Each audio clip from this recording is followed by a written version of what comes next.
So it's my pleasure to introduce tonight's speaker, Dr. Sudheer Gupta. Sudheer is an associate professor in SFU's Beatty School of Business and director of the Jack Austin Center for Asia-Pacific Business Studies. And I want to note as well, we also have the dean of the Beatty School of Business with us tonight, Danny Shapiro. And this is a sort of propitious time for business in Surrey because thanks to Dean Shapiro's direction and leadership, for the first time SFU is offering a part-time MBA program here in Surrey, in addition to our undergraduate business program. So the business program is very much, in fact, more than ever, alive and well here in Surrey. And we're delighted, therefore, to be able to bring to you one of the members of the business faculty, Dr. Gupta. Sudheer is currently involved in numerous research projects focused on social and environmental sustainability, on global supply networks, on emerging markets and economic development, as well as on innovation and technology adoption. He connects research to practice by engaging students in his research projects, as well as by collaborating with industry. He also engages with communities through public seminars and lectures at the Jack Austin Center and collaborations with the Asia-Pacific Foundation, including a project focused on understanding foreign direct investment patterns from China to Canada. He's a board member of the Canada-India Business Council, whose mandate is to promote better relations and trade between Canada and India. Sudheer joined SFU in 2005. He was formerly a faculty member at the University of Michigan. He's been a visiting scholar at the University of California, at the University of Texas, HEC Paris, and the Indian Institute of Management. Well-traveled, and someone who brings with him a wealth of knowledge and insight. And with that, I know we're looking forward to hearing from him, so please join with me in welcoming Dr. Sudheer Gupta. Thank you, Mr. President. Thanks for the introduction. Let me make sure that everyone can hear me. Okay. It's truly an honor to be part of this lecture series and to be able to share some of the work that we've been doing with the community. I very much look forward to your feedback. This is very much a work in progress that we started about a couple of years ago. And we'll see how to incorporate some of the feedback that you have. I'll jump into it right away, talk a little bit about the poverty in the world, share a little bit of the data with you that got us started to work on this project and what it means to live in poverty before I kind of share the details of the study that we've been doing for the last couple of years. In terms of definition, a simple definition that World Bank uses is less than $1.25 a day as the extreme poverty line. And by that definition, if you take a look at the numbers, you have about 20% of the world's population, or about 1.3 billion people, living on less than $1.25 a day. And a majority of them tend to be in South Asia and Sub-Saharan Africa. If we look at the figures slightly differently, it's about $2 a day, which is the median poverty line in most of the developing countries. The numbers actually double. You have about 2.4 billion people living below that poverty line, about 40% of the world's population. About 6 to 7% of South Asia, 70% of Sub-Saharan Africa qualify as poor under that definition. Slightly higher levels of well-being, we have about $8 a day, and the numbers truly become staggering. This is about $3,000 a year that we're talking about. South Asia has about 99% of the population that would qualify as poor under that definition, and the Sub-Saharan Africa about 97% of the population, for a total of about 85% of the world that lives on less than $3,000 a year. So this has prompted people to look closely at what has been referred to in the literature as bottom of the pyramid, people who live on less than $2, $4, or $8 a day. The definitions can vary, but quite an influential article that was written a few years ago uses about $4 a day as the average, less than $1,500 a year. And by that definition, we have about 4 billion people belonging to what is known as the BOP, or the bottom of the pyramid, in the world. So the people have also tried to study that BOP a little bit better in terms of trying to understand how the BOP lives, how the population at the bottom lives, and what is the aggregate purchasing power, and where do they spend some of that money. By some measures, the aggregate purchasing power, if you look at about $3,000 a year as the poverty line, is about $5 trillion. And that can be further kind of sliced and diced by regions, by country, and so on. But out of that $5 trillion, you have about $3.5 billion or $3.5 trillion or so being concentrated in Asia itself. Where do poor spend the money? It's not surprising then. If you look at the level below $1 a day, 73% of the spend, of the household spend goes to food, another 27% to other essentials such as fuel, housing, transport, education, medicines, etc.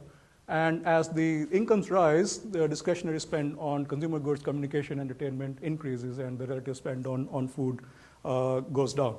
So this is the data. So what does it mean to live in poverty? What are the implications of living on less than $2 or $4 a day? And what researchers have found consistently is the single most important implication of living in poverty is lack of access to basic necessities of life. And that means food, shelter, clothing, water, sanitation, education, healthcare, electricity, credit, financial services, legal title to dwellings. Okay? This, so the pictures would actually show that a little bit better, what it means to live on less than $1 or $2 a day, lack of food, shelter, clothing, lack of water, sanitation, healthcare, which means that you can't just turn on the tap and get clean water. You can't send your kids to the neighborhood clinic if you need medical care. You can't flip the switch and get electricity when you need it. You can't send your kids to school because there are none, and so on and so forth. So this is the reality of living on less than $2 or less than $1 a day.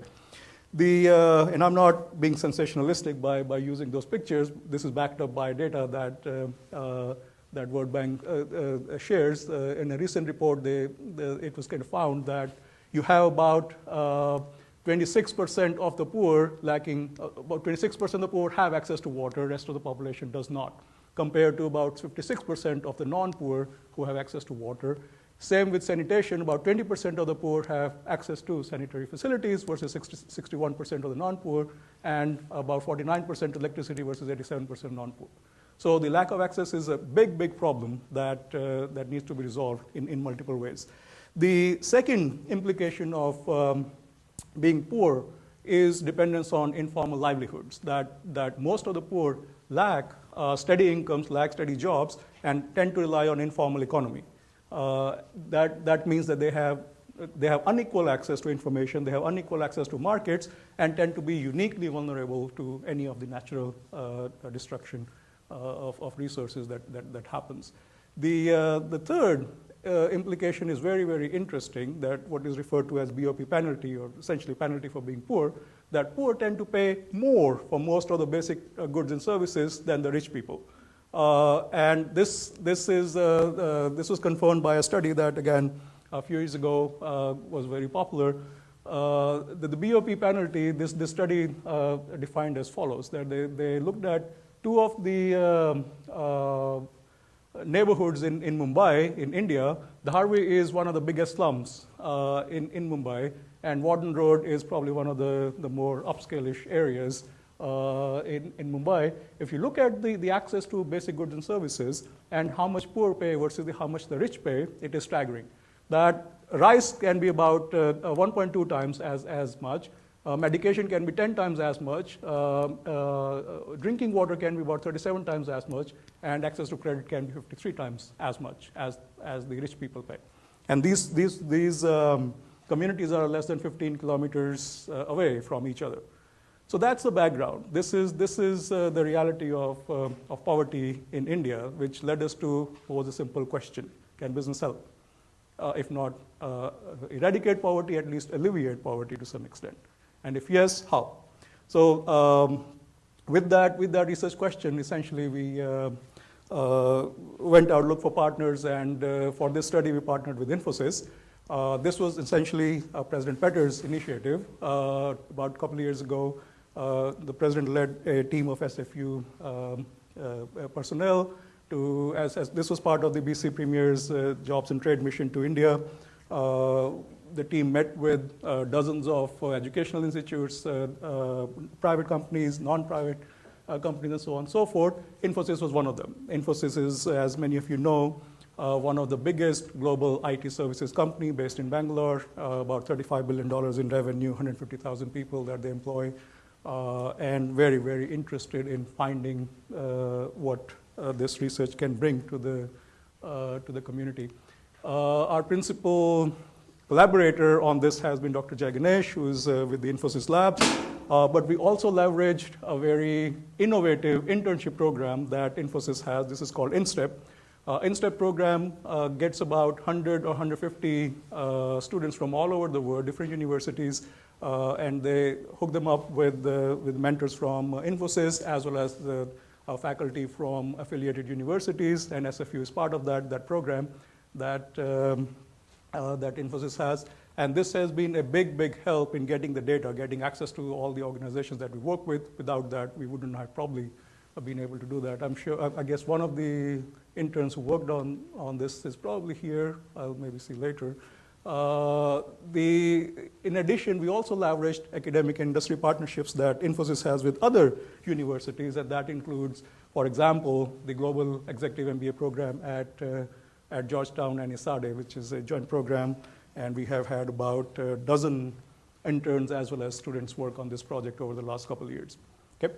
The study is also actually supported by SFU, VP Research, BD School of Business, Jack Austin Center, as well as Social Sciences and Humanities Research Council, which allowed us to get some of the resources that we needed to attract PhD students like Stephanie, who have been working on this project for some time, and postdoc fellows like Kurt, who is also here, I think, who are dedicated to bringing academic training and academic studies to see how society can be made better. So this is so my thanks to everyone who has made this possible. So what is the focus of this study? The focus was actually simple. We wanted to find sustainable solutions to poverty alleviation, which means that we wanted to find solutions from the ground up and solutions that balance revenue generation with social impact. So that excludes quite a few things. That excludes the top-down approaches that can be driven by government, that can be driven by international foundations, so on and so forth. That also excludes multinationals for this part of the study from our focus. And we hope to include multinationals in a later part, but this is focused on solutions from the ground up and solutions that are sustainable. Okay. So over the last 2 years, we have studied about 95 organizations, and these are across 11 industry sectors. Those are water sanitation, venture capital, microfinance, healthcare, energy, agriculture, education, technology, and what we call social development, which are organizations that work across these industries. They are spread over 4 continents: Africa, South Asia, East Asia, Latin America. We have not included much of the organizations that work necessarily in North America alone, but there are global organizations that work across many of these regions. By organization type, half of the participants were for-profit companies. So these are organizations that are legally structured as for-profit companies, but balance revenue generation with social impact. About a third are nonprofits, but generate revenues, but we also talk to the foundation and NGOs to get their perspective. But just to kind of make it clear, this is not about how NGOs can help eradicate poverty. And I am sure there is a big role NGOs can play. This is about how business can help eradicate poverty. Okay? So this is no TED Talk is complete without a word cloud, so this is my attempt to kind of emulate that. So these are some of the organizations that we talked to. I think I have time only to share with you about 3 or 4 of the stories, depending on how we go. But all of them have very, very fascinating stories to tell and fascinating business models that they have developed to have sustainable solutions to societal challenges. So what is the first challenge that we saw people tackle? Energy, electricity. So how big is that challenge? About 1.3 billion people lack access to electricity in the world. And if we include lack of reliable access to electricity, that's another billion people or so in the world. About 585 million in sub-Saharan Africa, another 500 million or so in South Asia. In India alone, you have about 57% of the rural, 28% of the urban households, which will qualify as being energy poor. Okay? That is about 140 million households that we're looking at, which are without grid electricity. So most of these households rely on kerosene. Kerosene lamps are used throughout the developing world, but kerosene is risky. Kerosene has fire risk, kerosene has health risk, kerosene is non-renewable energy, and it can cost up to about 10 to 25% of the monthly income to turn on the lights in these households.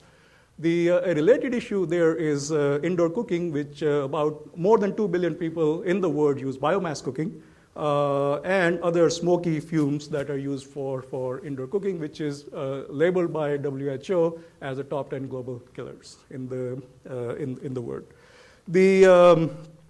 Some of these pictures actually show how it is to live without electricity, essentially. What it means is that productive activity is limited to daylight hours, that education suffers, and you have fewer economic opportunities, and essentially the impact is that you get trapped in poverty because you just don't have the ability to come out of that. So what are some of the solutions that work? We have talked to quite a few organizations, consistently very similar business model that they have. So what I'm going to do is just talk about two of them and show you how the business model that we see that they use to come up with sustainable solutions is actually replicated across many of the organizations. The first company I'm going to talk about is Selco. It's a for-profit social enterprise based in India with the mission to enhance the quality of life of underserved households and livelihoods through sustainable energy solutions and services. Founded in 1995, based in Bangalore. What do? They do is customize solar lighting systems for homes and small businesses in primarily rural communities. So these are remote areas, rural areas where grid electricity is not available. This is where they focus to implement their solutions. Here are some of these installations that you see that they have been able to reach. Motivation for this company was very, very interesting. They say when you look at that whole pyramid, the economic pyramid, and look at the energy needs, the poor, those at the bottom, are really left in the dark, literally left in the dark. That no one really meets their needs and they cannot really pay. And the reason for that is that most organizations do not consider innovations for the BOP market a main priority for the company's business. Okay, that this is too small and they cannot pay, and this is not of interest to many of the organizations. They say manufacturers try to sell products designed for the developed markets to the BOP. They are unable to judge the needs of the end users, thus leading to the absence of product innovations. And this is a sentiment that we heard consistently across all the organizations that we talked to that try to develop products and services for the BOP, for the poor. And it is interesting to understand how the context in which this organization developed its product. This is back in the 90s. There was a history of solar installations in India.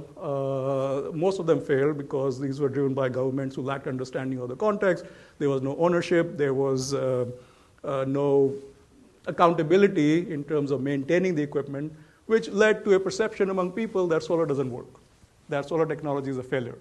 And the organization had to go and kind of try to understand why it is that solar doesn't work before they could actually find a solution.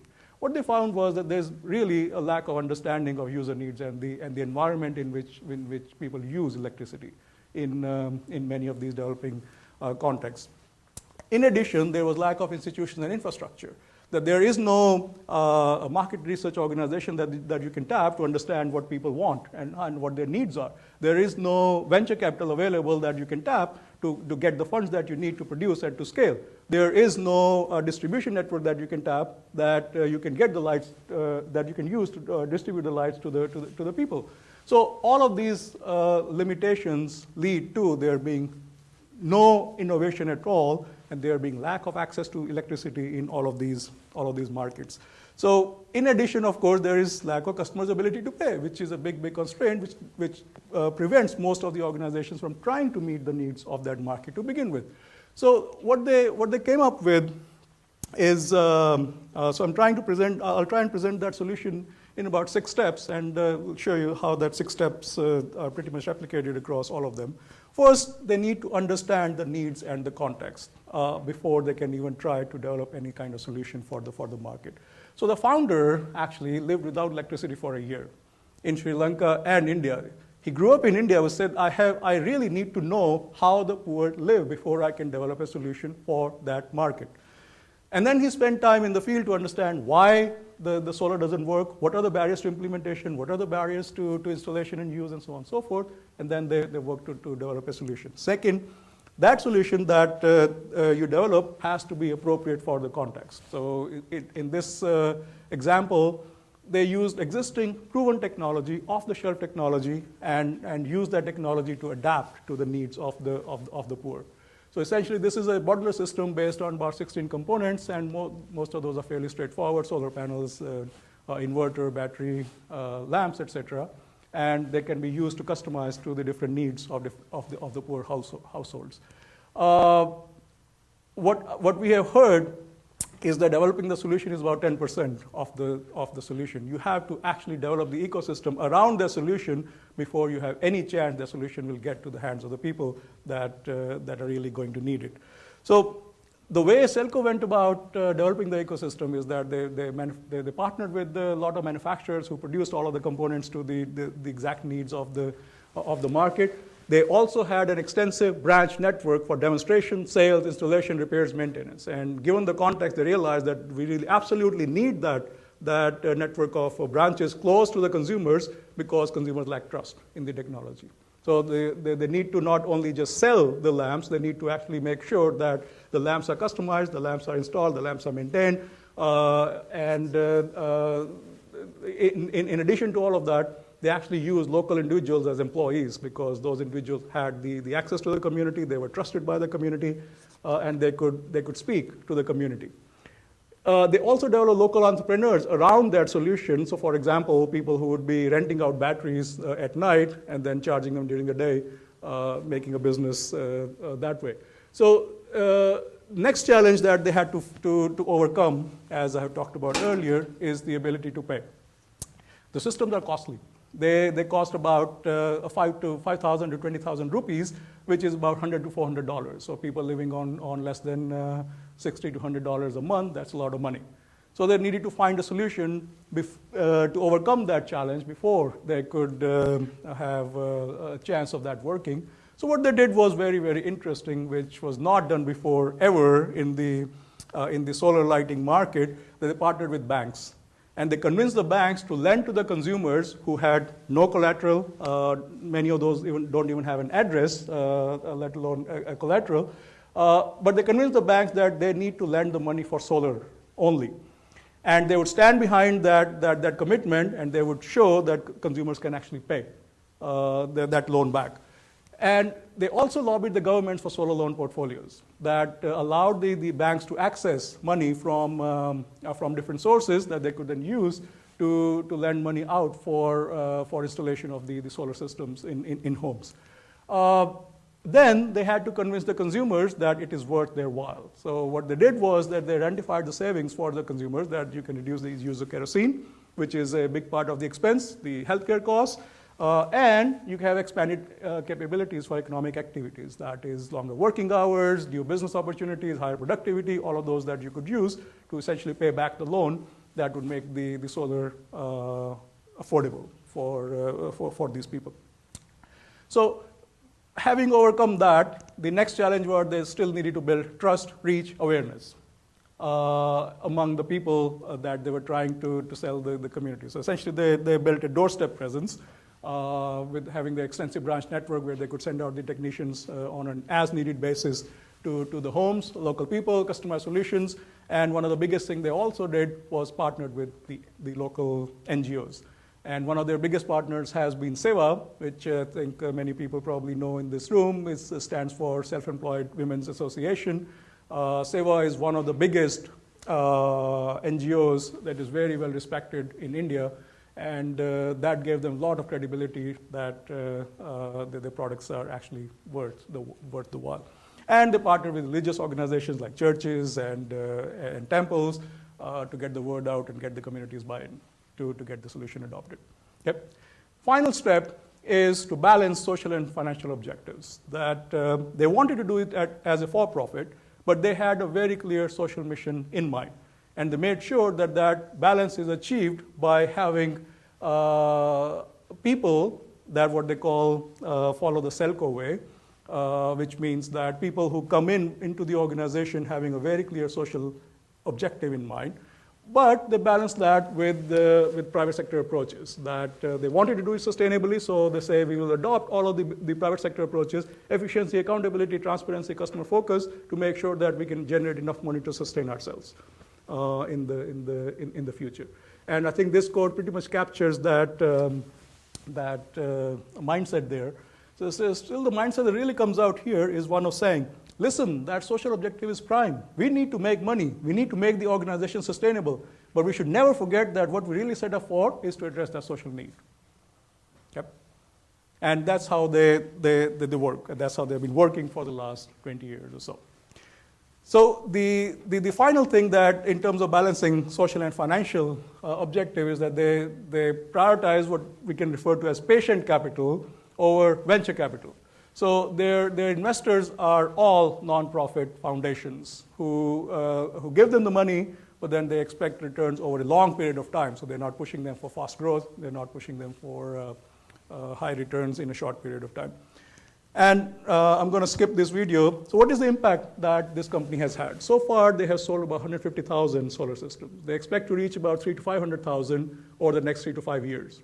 So there's still a long way to go, because there are 140 million households out there which lack electricity.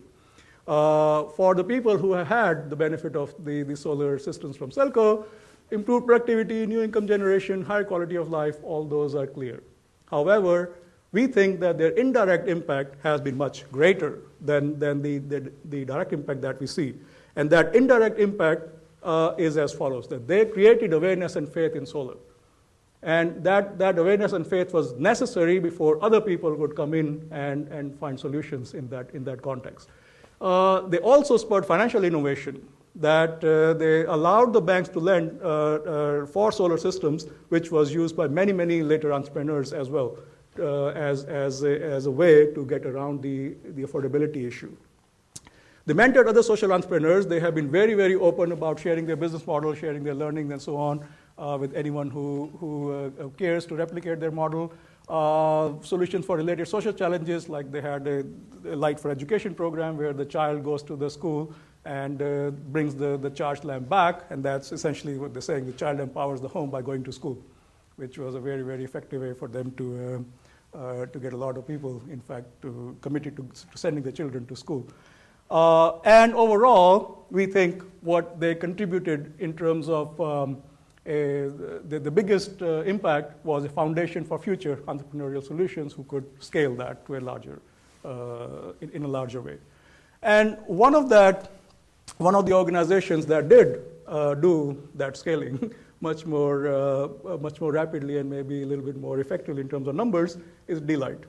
Delight is another for-profit social enterprise, with a very similar mission that they have. Create new freedoms for customers without reliable power so they can enjoy a brighter future. They aim to empower the lives of at least 100 million people by 2020.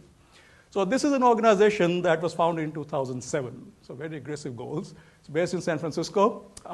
They sell solar light in over 40 countries, over 10,000 retail outlets and field offices for regional hubs that they use for their sales network. The context in which Delight started is very, very different. Hence, their solutions are different. Many of us remember around 2006, 2007, that there was an increasing awareness of the global warming, need for renewable energy solutions. All of these pictures are probably familiar to all of us. The ex-VP Al Gore was going around with his PowerPoint presentation, which led him to a Nobel Peace Prize in 2007, along with IPCC. But in general, much more awareness of the harm of global warming related issues. That was also a time where the venture capital investments in clean tech were going up rapidly, including solar and wind. And the world was seeing rapid advances in the LED technology, plastics, large-scale manufacturing, and solar components that brought down the costs of the solar lamp solutions for a lot of people. So in that context, actually one more thing in that context was also around this time there were larger debates about the role of business in society in general, or the whole proposition of do good, do well, whether that is sustainable as a business philosophy. The founders of this organization had a very, very different experience from Selco's founder. They were MBA students at Stanford, and one of them had experience in for-profit social enterprises in Africa. The other had a much more, I should say, mainstream experience in Silicon Valley startups. They met at Stanford, and they submitted this as a case competition for a course at Stanford which is called Design for Extreme Affordability. So this is a partnership between the B school and the D school, that is the business school and the design school. And as the name says, the idea is to use the resources, use the ingenuity of people to come up with solutions for the poor. Okay. And one of the influential founders of this program, this is what he says about what this program does. He says, well, I keep asking why 90% of the world's designers work exclusively on products for the richest 10% of the world's customers. It's exactly the sentiment that was echoed by Selco about 15 years before these guys started. Okay? And this is the sentiment that we have been seeing across the organizations that we talk to. So with that, what are the solutions that they came up with? First, understanding user needs and context. So it was much easier this time for this company. They said we need to make the lamps simple to use, durable, affordable, rugged. Okay. Design solution appropriate for the context. So essentially they leveraged all the technological advancements that they could. LED, batteries, solar components, plastics, etc. They came up with an innovative, patented design and 3 standardized products that they have with increasing functionality. So that's it, 3 products, and these are the kind of products that they make. So it's a simple study lantern, there's a versatile family lantern, and there's a premier lantern with 4 brightness settings. You can also charge your mobile phones, which is very important to, believe it or not, to BOP. There are probably more mobile phones than the people in developing world. So they're also tough and weather resistant, and they're versatile. So makes it easy for them to sell those. But as we said before, developing the solution is only 10% of the battle. That you need to develop the ecosystem around it to get the solution adopted by these communities. So what they did was very different choices. Large-scale manufacturing, all outsourced, but they had regional hubs both in US, India, China, and Africa to coordinate marketing, sales, and distribution for their products. Over 10,000 retail partners, marketing and technical support through their field offices. That's how they distributed their solution. In terms of developing the ability to pay, same things that Selco did, identification of savings for customers from kerosene and healthcare costs, expanded capabilities for economic activity. You can work longer, you can educate yourself better, you can start new businesses. But the biggest thing that they did was to make the product itself affordable. So these lamps actually cost about 400 to 1,700 rupees, which is about $7 to $30.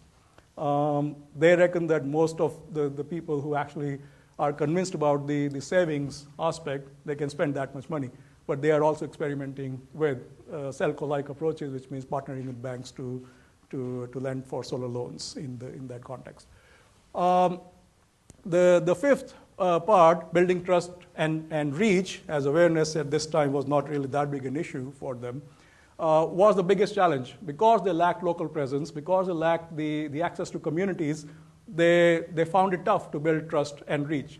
So their solution was actually very simple. They partnered. What they said is that we are going to find people who are trusted by the communities, who already have the reach in all of these communities, and partner with them. And those partners are very unconventional. That includes the Indian Postal Service. which has the reach, which has the trust of the community, and they sell lamps on behalf of Delight. They also partnered with large LPG, or which is the cooking gas distributors, which is used all over the developing world, and these include Bharat Gas, Hindustan Petroleum, etc. So these guys have the reach, and they are trusted, they're there, and they also sell lamps on behalf of Delight. So in addition, they use brand activators as they hire people from the local communities, they send them out to show how the product works, to give them out on trial so that they can build trust in the community so that people can then use the lamps. And then balancing social and financial objectives was different choices, but similar outcomes. Balance at the top in terms of the management team, making sure that the management team is in line with the dual objectives of the organization. They changed their legal structure, which is one of the big deals that they did. So they certified them. They have a certification as a B Corp. B Corp is a benefit corp. Benefit corp is a type of organization that has an explicit social mission while generating profits. Okay. So there's an organization called B Lab, which does the certification for organizations that are looking to have that dual objective. And I believe there are legislations in at least 20 US states, either approved or pending, that would certify an organization or that would allow you to register yourself as a B Corp, which is what they did to really communicate their social commitment while generating profits. They also have ongoing monitoring and reporting of social impact measures, and two of the measures are very widely used in that community these days, which are GEARS, the Global Impact Investing Rating System, and IRIS, which is the Impact Reporting and Investment Standards. So they use these, they measure their social impact, they report their social impact regularly on their website, just to make sure that they don't get caught into maximizing profits and drifting that way. And they also had mix of patient capital and venture capital. So the patient capital in their context is Acumen. Acumen is one of the biggest social impact investors these days, and Omidyar Network. And their regular venture capital people are Mahindras, which is one of the biggest business groups in India, DFJ, Garage Technology Ventures, Nexus, et cetera, et cetera. So that's how they made sure that they keep that balance between social and the financial objectives. So what has been their impact? According to the measures that they follow, more than 28 million lives empowered since 2007, more than 7 million school-age children reached, more than 874 million saved in energy-related expenses, over 8 billion hours created for working and studying, as well as about 2 million tons of CO2 offset, and 35 million kilowatt hours generated from renewable energy sources. Okay. So that's something that's at least going partway to solve the problems that we see in some of these contexts.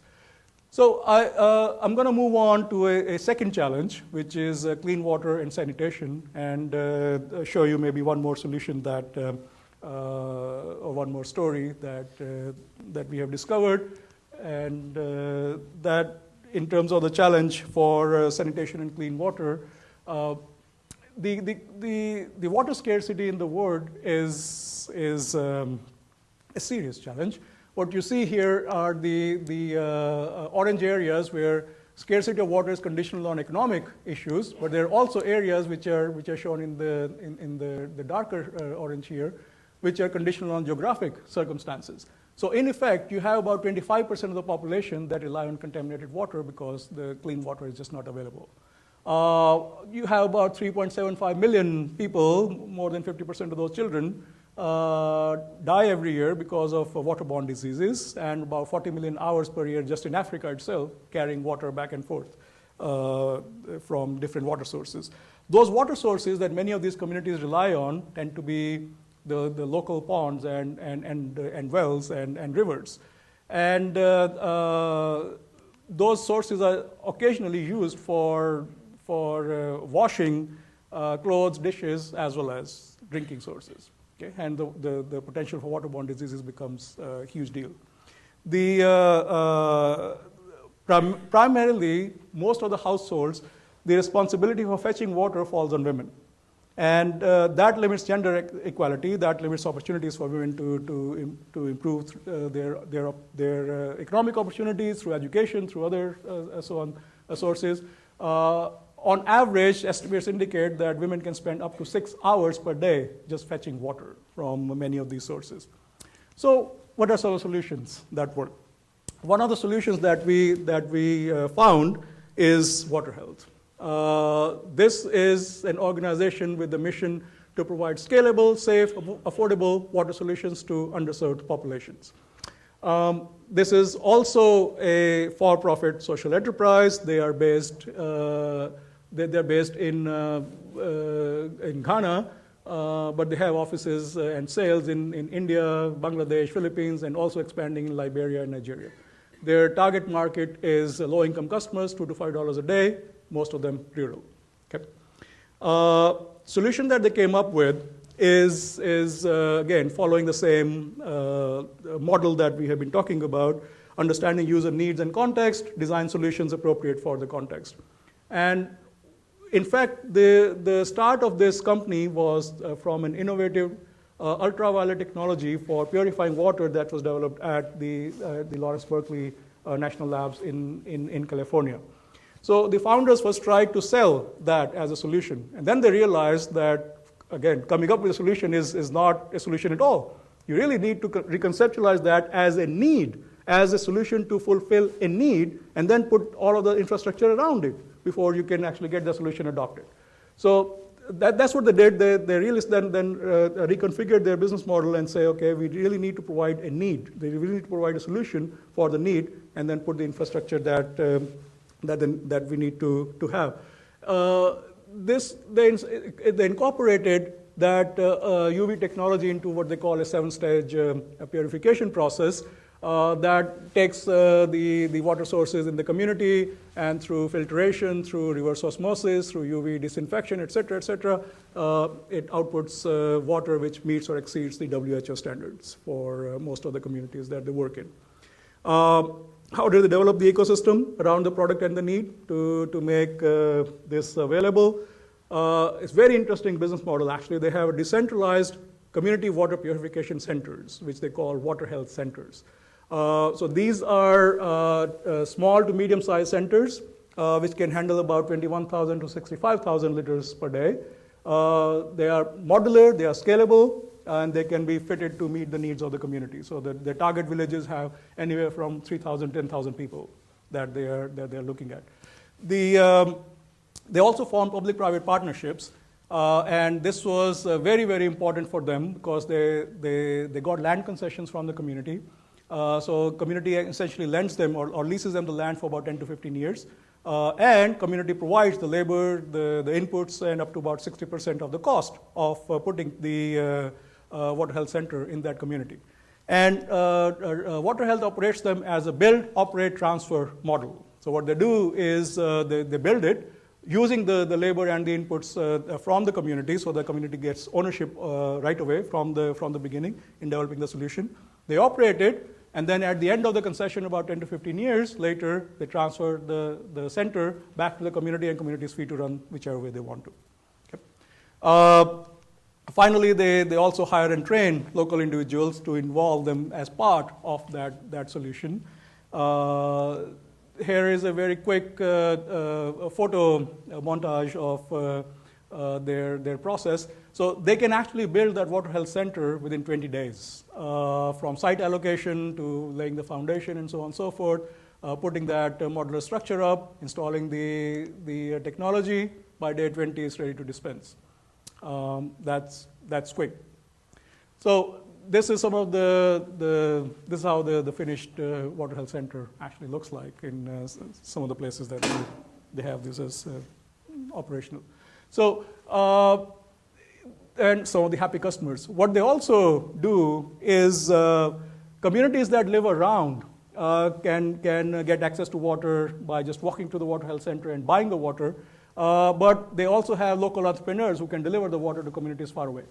Yep. So that supports more jobs, creates more economic opportunities for other people involved in that. Finally, they needed to do both the things that other people did, developing ability to pay, as well as building trust, reach, and awareness in the community.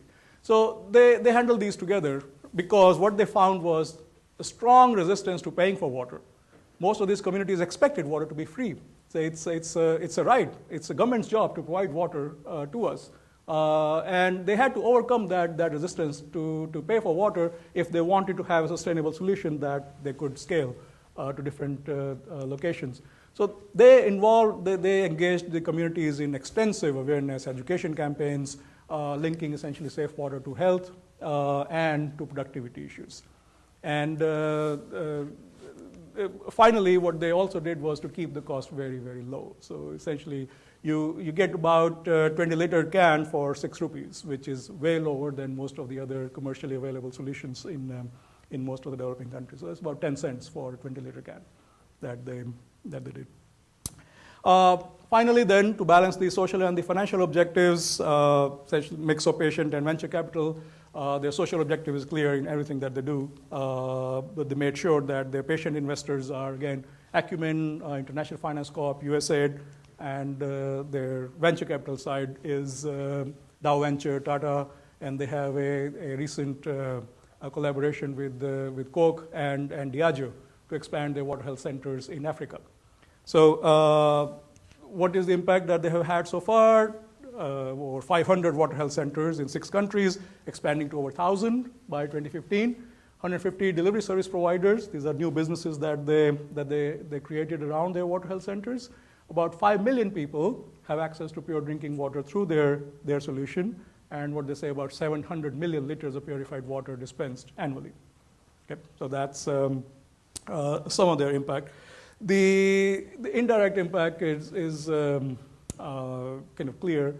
A study actually showed that consumer households are 10 times less likely to experience a waterborne disease and 1.4 times less likely to experience any illness as a result of having access to clean water, saving them time and effort, enabling employment, and higher productivity. Okay. How am I doing on time? If I have the go-ahead, I will try and wrap this up very quickly, but I just want to quickly talk about a final challenge, which is the agriculture and food production. Numbers indicate you have about 840 million people in the world who suffer from undernourishment. And in addition to that, the projections indicate that the world population will increase to about 8.3 by 2030, 9 billion by 2050. That means the food demand is predicted to increase by over 50% by 2030 and 70% by 2050. And that poses a serious challenge. The reason that poses a serious challenge is that access to food in rural areas is actually dependent on access to water for irrigation. And a lot of the poor, essentially the poor, for example, in Africa, 70% of the population is rural. And increasing agriculture incomes becomes a big priority if you want to do anything about poverty alleviation. Okay? So again, this is just a confirmation of all that I just said. If we look at the numbers, 77% of the extremely poor tend to live in rural areas, compared to about 53% of the non-poor. 63% of the extremely poor tend to be dependent on agriculture. So, want to do anything about poverty alleviation, you have to address some of the agriculture-related issues or food production issues in many of these developing countries. So, solutions that work. This is a very interesting company that we work with. This is called Kickstart. Kickstart has a mission to get millions of people out of poverty quickly, cost-effectively, sustainably, and in so doing, change the way the world fights poverty. Okay.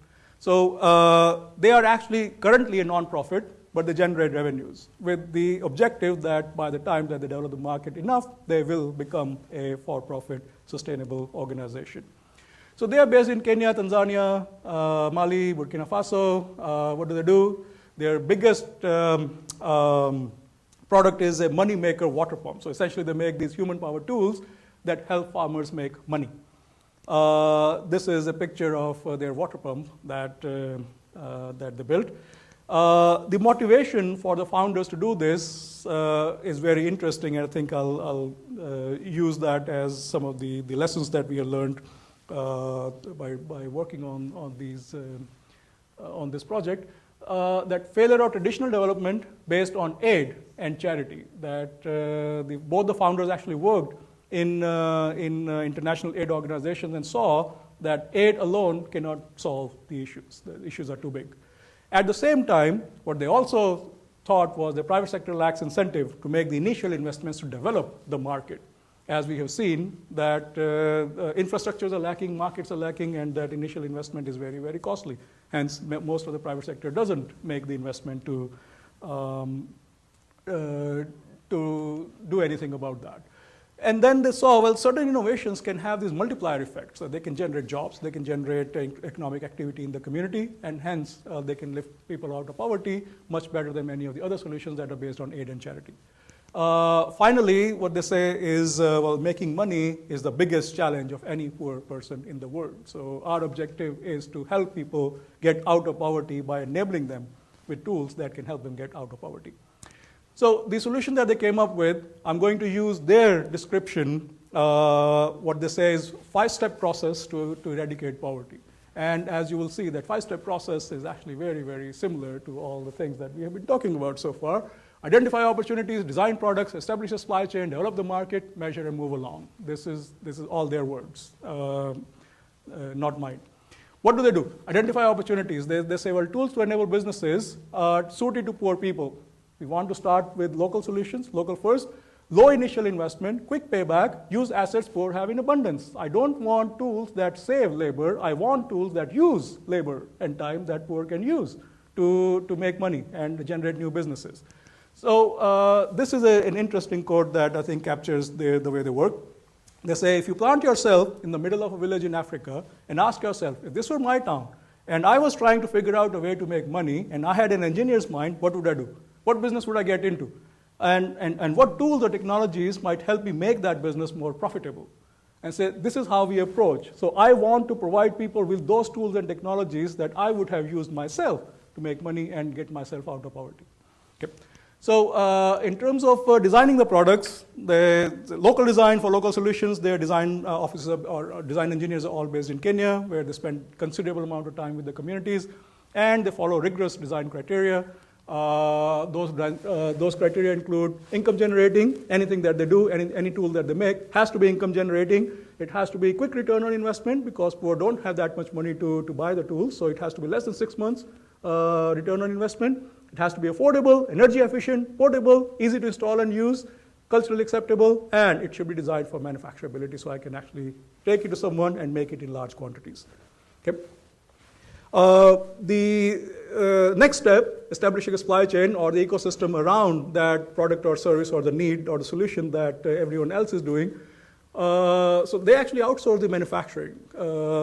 They use high volume centralized manufacturing processes. In their opinion, this is how cars, computers, cell phones are made. This is why cell phones are cheap and affordable. And we want to use the same processes.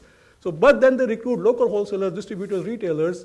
Those include for-profit companies as well as NGOs, and they tend to be part of the community. They know the community, they're trusted by the community, and sell their solution through those channels. And then finally, they say we want to sell, not give away, because giving away doesn't solve the issue.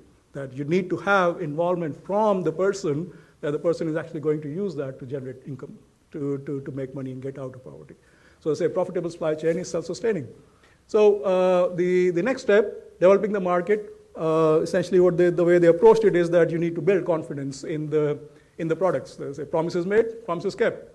And they do a lot of education in the communities to make sure that people trust their products.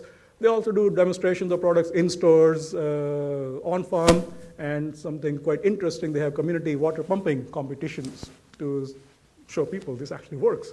So this is a quote that I think captures their mindset. It says, risk averse, cash constrained, isolated, dream market. So this is what we would do, what other people would get scared of and not approach that market. Measure and move along. So they say, okay, our criteria for success are Do the people whom we have helped out of poverty stay out of poverty? Can more people avail themselves of the solution without additional investment from us?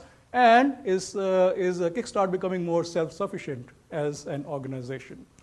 What they say time to tipping point is for them about 12 to 14 years. That this is how long it takes for us to develop a market to the point where other people can jump in and find solutions for that market. And say when sales reach about 15 to 20% of the total market potential. Okay. Their impact has been quite interesting. Over 235,000 pumps sold, but what they focus on is over 150,000 small enterprises started. With that, over 770,000 people moved out of poverty, and over 130 million in new profits and wages generated annually. Okay. So this is how they bring sustainable solutions to bear. So I'm going to skip this video maybe and just move on. Back to my research question that we started with. Can business help alleviate poverty? The examples that we have learned from, I think the answer is yes. We have talked about 95 so far, but there are literally thousands and thousands of organizations out there that are doing that are doing exactly what some of these organizations that we talked about are doing. So the interesting question is how, and I think there are a few lessons that I would like to just leave with. How do entrepreneurs help alleviate poverty? How does business help alleviate poverty? I think one of the big issues here is plugging the voids. That is, entrepreneurs help close the holes, close the gaps that are left between what the public sector can do or has the resources or the political will to do and what the private sector has incentives to do.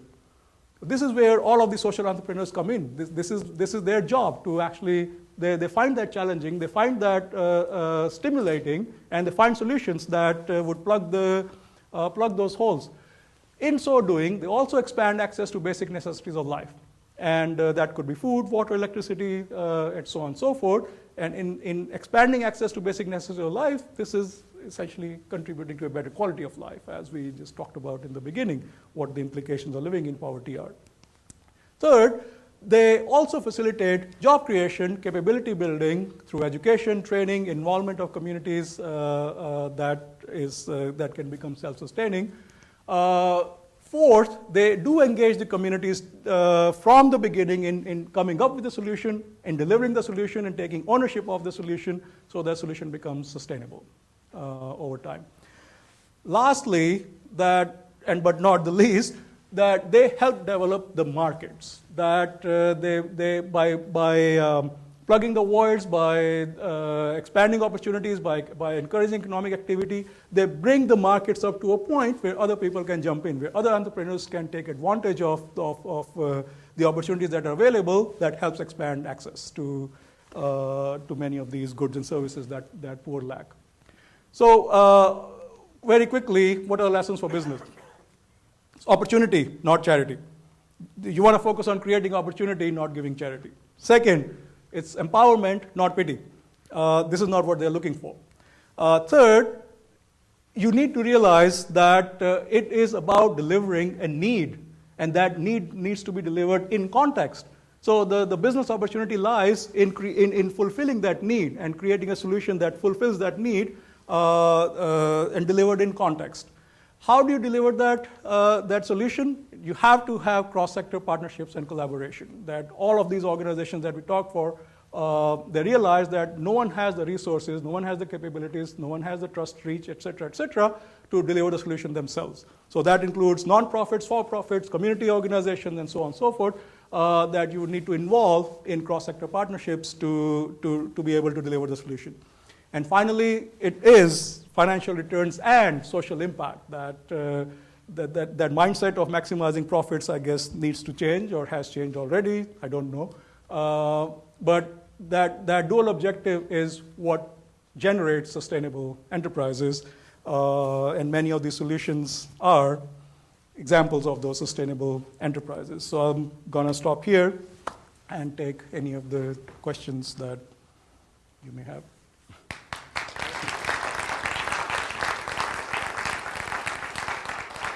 Well, thank you very much, Sudheer. There is a chance now for some questions or comments. Thank you. Thank you for bringing the mic to me. That was a really, really inspirational talk. That was excellent. Thank you very much. I could ask about a dozen questions, but I'll limit it to a couple of simple ones. I'd expected you to talk more about information technology and the accessibility of cell phone technology and things like that in the third world, in the developing countries, and there wasn't much on that, so I was wondering if you could maybe give a couple of whether or not any of your 95 companies looked at information technology.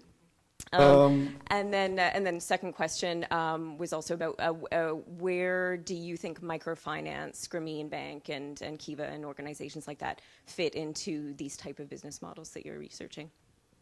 Thank you. Thanks for the question. It kind of gives me a chance to expand on things that are left out. And I think one of the interns from Infosys who helped collect most of this data, who's working on this project, is actually here. So I think she's nodding her head that I told you to include microfinance. Excellent questions. The microfinance issue I deliberately left out because it's more contentious in a way. And that stems from, I think, a lot of history that has gone into microfinance. We talked to about, I think, over 30 companies that are in microfinance. And consistently what we found was a little bit of ambivalence in terms of how microfinance can be used, how microfinance has been good or not, and what microfinance can be. So I think the initial model that was developed by Muhammad Yunus, which kind of started the whole social business idea and so on and so forth, that got adapted in many ways over the years. I'm sure many of you are probably aware of the scandals that happened around microfinance in southern India, where essentially the issue became that people got greedy, that they walked away from their social objective and started focusing on maximizing profits. And I think that served as a warning to many of the microfinance institutes that we cannot walk away from the social objectives. That the moment you do that, the moment you start focusing on maximizing returns, you not only lose the credibility, but if you are a for-profit company, for example, you're listed, some of these companies were, the market is going to punish you too. So there is all that is happening in microfinance. Hence, I think if I talk about microfinance, probably the entire lecture would be focused on microfinance. Just too many things that are going on. The second issue of IT, we actually looked at IT in two different ways. One was the use of IT in microfinance and whether IT can be used by microfinance institutes to improve their transparency, to improve their processes, to reduce their costs, hence find ways to be more sustainable as well as have their social impact that they started with. And the solution that we have been studying is mobile banking. And so we are still kind of in the process of finding what the major takeaways are and so on and so forth. But what we have seen is that there is a new breed of microfinance institutes that realize that finding ways to improve their efficiency will actually allow them to keep both the social objectives as well as their financial returns. So if they can use their IT systems to reduce their cost, they can in turn reduce the cost of borrowing to the consumers. So they don't have to go after the consumers and push them to pay as much because they can be more effective by doing things differently. So, but that's preliminary. And so I didn't want to share the findings that are not, at least at the moment, confirmed by the research. Who else wants to ask a question or offer a comment while we have the opportunity? And here? Thank you for the lecture. It was great. I'm from Ghana, so I was very excited to see that Water Health was doing what it was doing there. I think it's excellent. In terms of what it was doing, you said that it was Water Health allows some people to become entrepreneurs by carrying water to certain places that are far away so that people can have access to water. How has the impact of some of these companies in terms of entrepreneurship, building entrepreneurs locally, how has the impact been? How has these companies been able to create more entrepreneurs from what they're doing? Yep. So again, great question, thanks. I think as I was trying to show also, many of them have that as an explicit objective, that they want to create entrepreneurship around the solutions that they have. So for example, water health, the entrepreneurial opportunities they are creating are not only in the carrying the water and so on, but they're also around the techniques and the training that they provide. So for example, they build these water health centers in collaboration with the community. And many of those people can go on and start their jobs because now they can do masonry, they can do plumbing, they can do electrical maintenance, and so on. And many of them stay with water health and find jobs there. So similarly for everyone else, by the way, the Selco generated a lot of entrepreneurs around their solutions.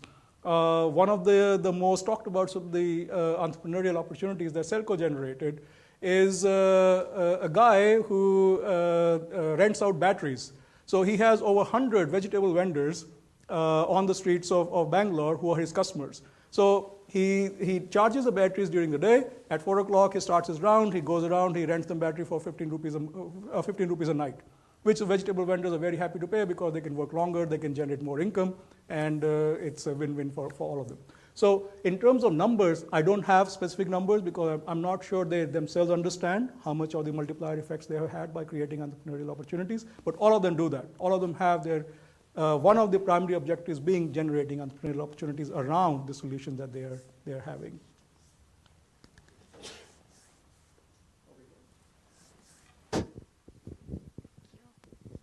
Hi, thank you so much for the lecture. I just had a quick question for you about the generalizability of the results that you have seen from through your research, and whether the strategies that you went through for each of the different challenges, how much they can be generalized, and whether the causes of poverty affect it. So if we're thinking about more local social enterprises, do you think there are any specific challenges, whether they be systemic or from the government, that would change things, or do you think you could follow the same kind of outline? A great question. I think when we try and publish results based on these studies, this is the kind of question we get from reviewers, for example. So how do I know whether what you're saying is generalizable? I can say that it is generalizable across the companies we have studied. And it is generalizable across contexts because I think we do have fairly wide geographical representation. Whether it generalizes to companies in the developed economies, I am not so certain because we have not studied those companies.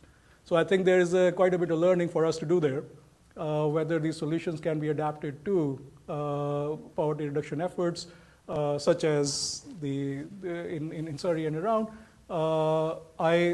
I'm willing to engage in that learning process, but I cannot say based on the current samples that whether or not solutions will generalize to other contexts in there.